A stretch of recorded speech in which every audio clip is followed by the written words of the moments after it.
Alright folks, here we are, we made it. Currently living in Ubud, moved from Canggu just yesterday, moved into Ubud. Managed to find a really nice place that's very private, 200 meters in from the main road, totally isolated, got a nice outdoor bathroom, private suite, little kitchenette, only paid $200 for the entire month. So this is where I'll be spending my last month in Bali. I gotta say, this is probably my most preferred place that I've been to so far. There have been some great ones. Canggu is a lot more like a hotel, where this is very private and I can actually podcast outside. Very happy with the place in Ubud. Obviously the price point's great, but also just the surroundings and the peace and the tranquility here are lovely. So today is a special day in Bali. That's why I wanted to take the time to do the podcast. The day of Nyepi? Nyepi.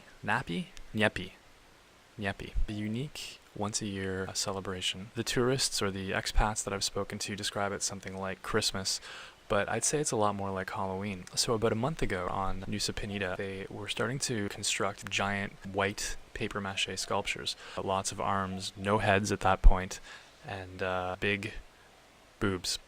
Always with the big boobs. Even when they're very masculine looking, they've got the big boobs. So before they were completed, they just looked like these white sculptures. And over time, they finish them and they put the heads on them and finally they paint them and dress them. They end up representing different Balinese gods, Hindu gods. So yesterday, I toured around parts of Bali with a friend I've made here, Rob. Took a look at a few of these amazing paper mache sculptures. They put them on these bamboo cots and they parade around through the streets and then ultimately set them on fire. The evening was really cool, a lot of energy in the air all day.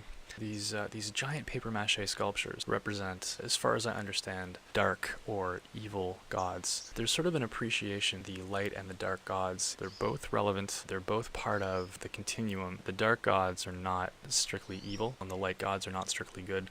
Both gods are to be respected. One of the things I noticed when I arrived in Bali was every single morning there would be an offering placed in most roadways where there's a juncture, the entrance to most homes. In a banana leaf, there'd be flowers and rice and sometimes tobacco, even money or candies, and these are offerings.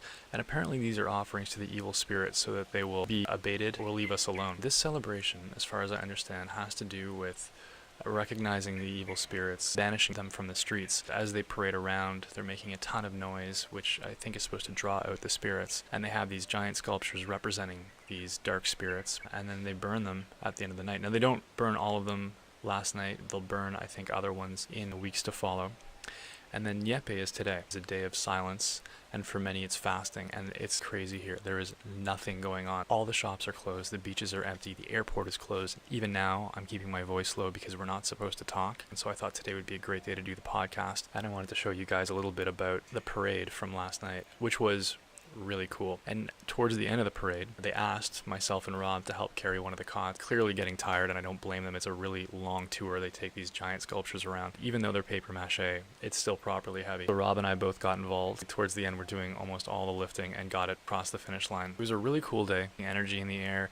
Even the weather seemed to play a role as a character in the day and its cycles. A real privilege to be here during Nyepi.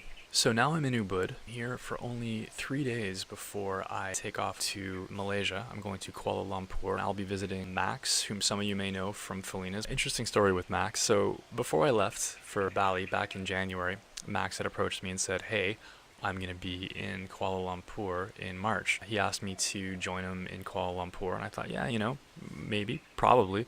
The only thing being, at this point in my trip, and I'd spent all my money or I was flat broke, it wouldn't have made sense. Oh, it did. It's doable. Got the dates together, got the flight. 3 days after I had booked my flight, Max sends me an email and he says, hey bro, things have changed. I got married. My parents are going to be there. I can't really hang out with you. Oh my God, this is going to be really awkward. Now he's assured me it's going to be cool. Max, it's all good. Don't worry, Max. Don't be so hard on yourself. It'll be fine.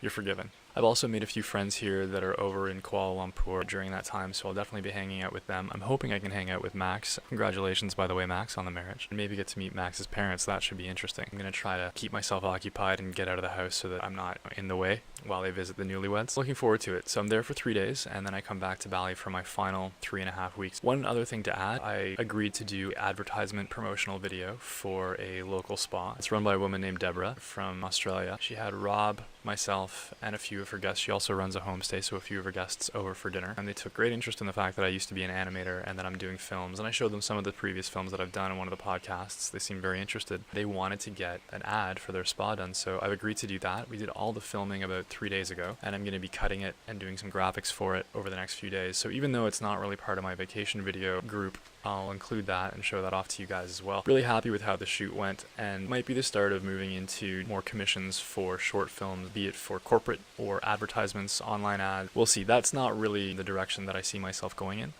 but on the side, it's something that I like to do.